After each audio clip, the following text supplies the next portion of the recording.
Now, for the very first time, I can show you the proof that Curtis Arnold is lying and that he is subject to a sexual harm prevention order.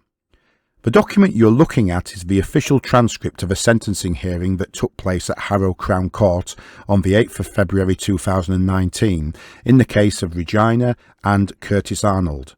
The case number was T for Tango 201-80379, and the sentencing judge was Her Honour Judge Rosa Dean, and it was that judge who authorised the release of a transcript to myself.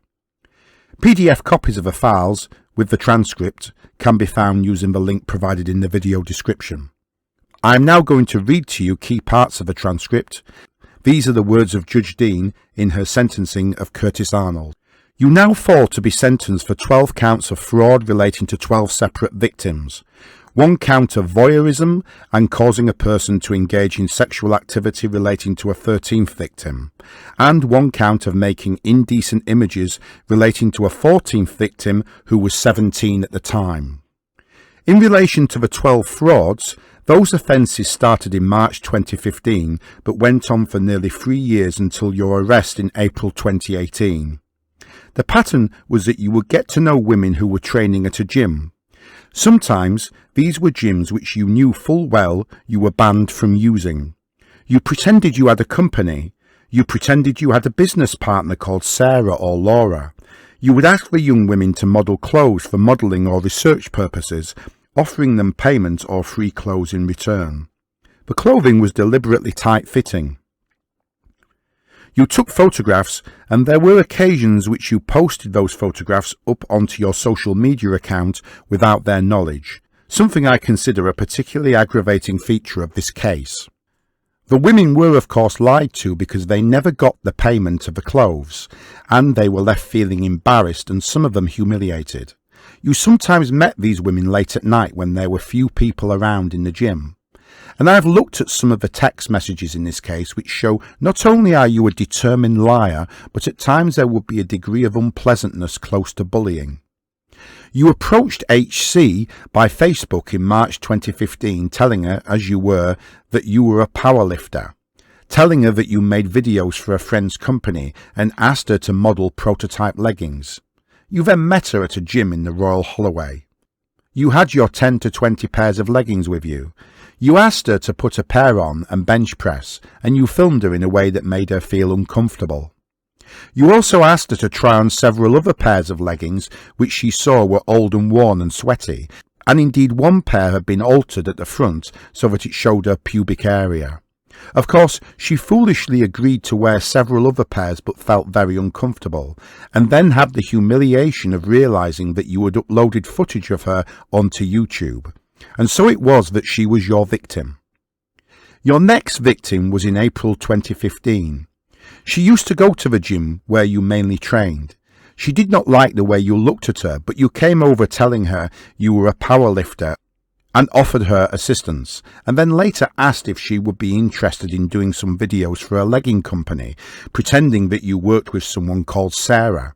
And then on the 10th of April 2015, provided her with low-cut leggings, filming her doing exercises.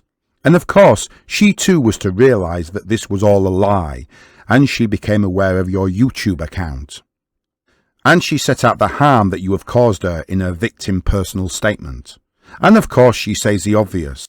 Had I known that your purpose was for your own sexual gratification, I would never have consented to you watching or filming me at all. I now feel scared because you have intimate images of me. I'm concerned about what you might do with them. That May, you defrauded DC, offering her money to model leggings and making her pose, asking her to pull her buttocks apart. The same month you defrauded Ms. M at another gym in Fulham.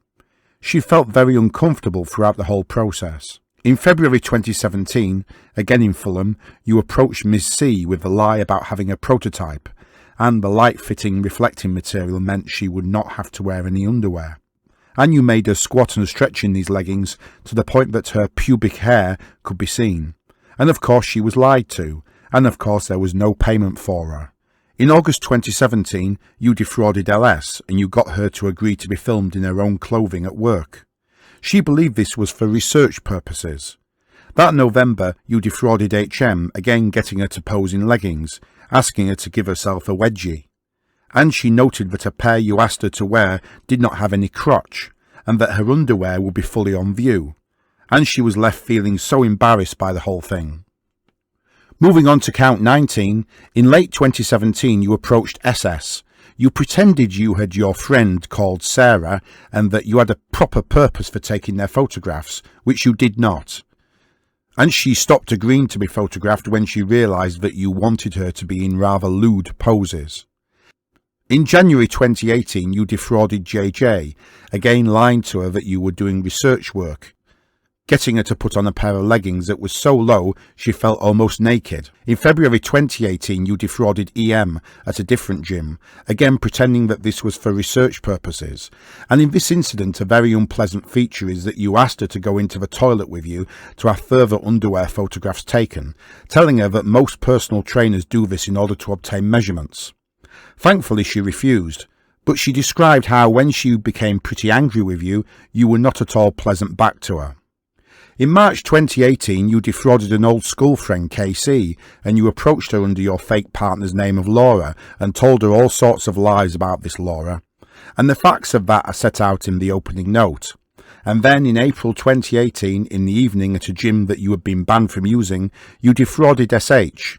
Again pretending you had this business, getting her to meet you quite late, taking photographs of her, getting her to put her pants up and carry out the wedgie test that she all found rather strange and made her feel rather uncomfortable. And she of course in due course reported what had gone on to the gym staff. So those in an outline deal with the frauds. SE, as you well knew, was underage. You well knew because you had been part of her induction to the gym.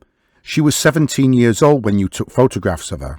She described being led to a private training area at the back of the gym, asked to try on different pairs of leggings, asked to walk on a treadmill so that photographs could be taken from behind, and then of course the voyeurism and causing a person to engage in sexual activity without consent went on in March 2018, when you approached Ms. B by Instagram, offering her money to model leggings. You were pretending to be Laura. There was in due course a meeting. She was asked to wear a dress that rode up to reveal her buttocks, and she was asked to be on the treadmill. She was asked to jump about in an unsupportive sports bra, based on a lie. She was asked to model leggings which were thin and see-through, and invited to conduct the wedgie test. And of course she was invited to massage her bottom with a toy. It never penetrated, but that was what she agreed to do, and was filmed doing. And of course she was asked to lie on a changing room floor with a thong on her back with her legs spread. And she consented to this because she believed she was assisting you with your research. And of course she never got the money, and indeed was told that there would be no money unless she met you again. Now of course back in 2016 the police spoke to you because they had had reports about your activities. You complained that there was a Facebook campaign against you, which there was, but it is of great concern that the police gave you some very strong advice about your future behaviour, which you completely ignored.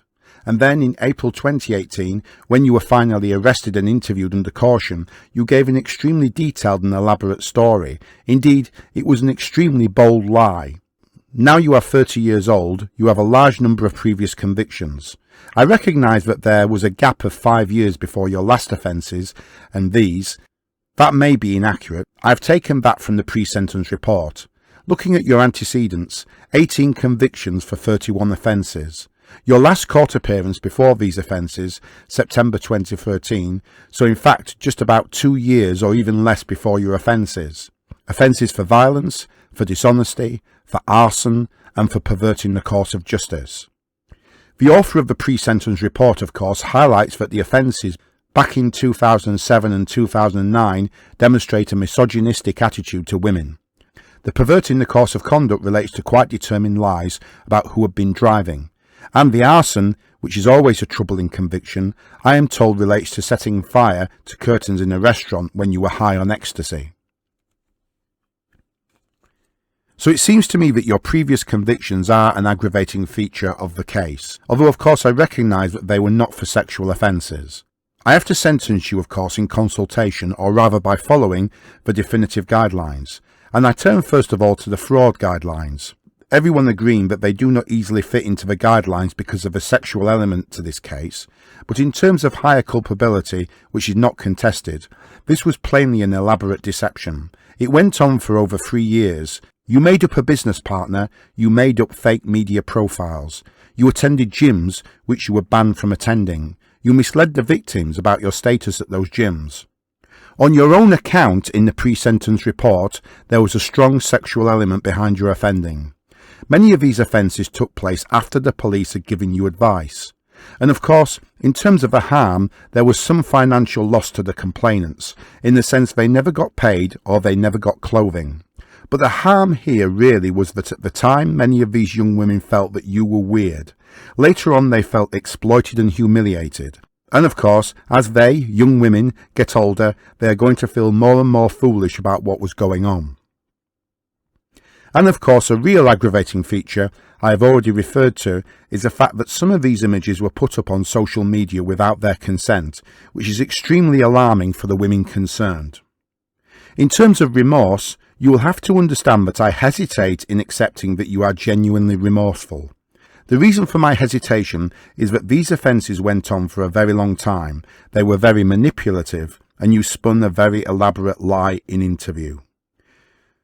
The judge then went on to decide the sentence. Amongst other remarks at this point, the judge observed that Curtis Arnold had effectively humiliated a 17-year-old girl, a girl you knew to be 17. I just thought I would reiterate that point. The judge then said that the total sentence that he would serve is a sentence of 40 months imprisonment. She then made the sexual harm prevention order, saying, "It is plain, given these offences, that a sexual harm prevention order is necessary and appropriate, and I make such an order.